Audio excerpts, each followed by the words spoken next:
आमरण उपोषण करतच मनोज जरांगे मुंबईच्या दिशेने रवाना। मोर्चा दरम्यान कायदा सुव्यवस्था राखण्यासाठी पोलीस सज्ज।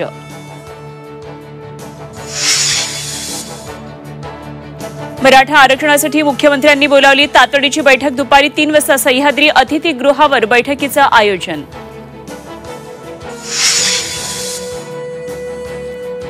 अयोध्येत प्राणप्रतिष्ठा सोहळ्याचा आजचा 5वा दिवस। नित्यपूजेनंतर रामलल्लाचा आज साखर आणि फळांचा नैवेद्य। मंदिरासाठी 400 किलो वजनाचा कुलूप अयोध्येत दाखल।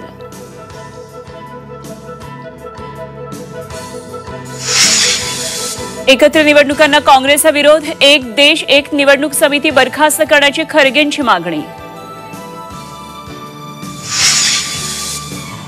लोकसंख्या वाढली तर ब्रह्मदेव आला तरी घरं बांधून देऊ शकणार नाही। 1 किंवा 2 अपत्यांवरच थांबा। उपमुख्यमंत्री अजित पवारांचं आवाहन। मुंबईत थंडीचा कडाका वाढला। धुलीकण दाट धुकं आणि धुरामुळे दृश्यमानता घटली। धुरक्यामुळे वाहतुकीस अडथळा।